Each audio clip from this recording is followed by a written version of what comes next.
മുകുന്ദനുണ്ണി അസോസിയേറ്റ്സിന് ശേഷം അഭിനവ് സുന്ദർ നായക് ഡയറക്ട് ചെയ്ത നസ്ലിൻ പടം Mollywood times.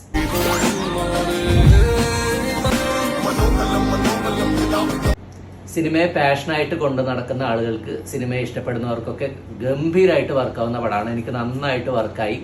നസ്ലിന്റെ career best performance എന്ന്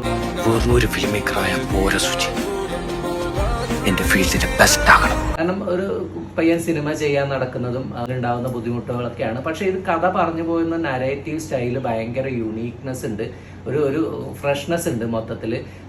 വിനീത് മാധവൻ കോളേജ് കഴിഞ്ഞ് പുറത്തിറങ്ങുമ്പോൾ 21 വയസ്സ്, പിന്നെ സ്ക്രിപ്റ്റ് എഴുതി സിനിമ എടുക്കാൻ 1 വർഷം. അപ്പോൾ Vineeth Madhavan 22. The youngest hit maker of Malayalam സിനിമ. പെർഫെക്റ്റ്. സംഗീത്, ഷറഫുദ്ദീൻ, ഇവരെല്ലാവരും കിടിലം പെർഫോമൻസ് ആണ് എല്ലാവരുടെയും. ഈ മുകുന്ദനുണ്ണി അസോസിയേറ്റ്സ് കണ്ടവർക്ക് മനസ്സിലാവും, ഒരു നറേഷൻ ഉണ്ടാവും, ക്യാരക്ടറിന്റെ ഒരു നറേഷനും ഇടക്ക് കുറച്ച് ആനിമേഷനൊക്കെ വരുന്നുണ്ട്. അത് ആ രീതിയിൽ തന്നെയാണ്. എനിക്ക് മെയിനായിട്ട് ഇതിൻ്റെ ഒരു ഫ്രഷ്നെസ് പടത്തിൻ്റെ, പിന്നെ ഈ സിനിമ ചെയ്യാൻ പോകുമ്പോഴുള്ള ബുദ്ധിമുട്ടുകൾ, റിയാലിറ്റി ഒക്കെ കൃത്യമായിട്ട് പറഞ്ഞിട്ടുണ്ട്. ആദ്രീസ് എഴുതിയൊരു സോങ് ഫസ്റ്റ് യൂട്യൂബിൽ കണ്ട സമയത്ത് എനിക്ക് അത്ര ഇഷ്ടമായില്ല. പക്ഷേ ഈ പടത്തിൽ അത് വരുന്ന ഏരിയാസ് ഒക്കെ ഉണ്ട്, അതൊക്കെ ആയിട്ട് പടത്തിനെ എലിവേറ്റ് ചെയ്യുന്നുണ്ട്.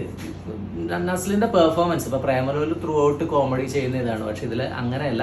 ആ ക്യാരക്ടർ, വിനീത് മാധവൻ എന്നുള്ള ക്യാരക്ടർ പുള്ളി എങ്ങനെ കൊണ്ടുപോകുന്നുള്ളത് കിടിലനായിട്ട് ചെയ്തിട്ടുണ്ട്. എല്ലാവരും ഇതിൻ്റെ ടെക്നിക്കൽ സൈഡാണെങ്കിലും മേക്കിംഗ് തന്നെയാണ്. അഭിനവ് സുന്ദർ നായകിൻ്റെ നറേറ്റീവ് സ്റ്റൈല് തന്നെയാണ് എടുത്ത് പറയാനുള്ളത് തന്നെയാണ് കേട്ടോ. തിയേറ്ററിൽ ഭയങ്കര ഫാസ്റ്റായിട്ട് സിനിമ കഥ പറഞ്ഞു പോകുന്നുണ്ട്. അപ്പോൾ തിയേറ്ററിൽ തന്നെ കാണാൻ വേണ്ടി ശ്രമിക്കുക. Thank you.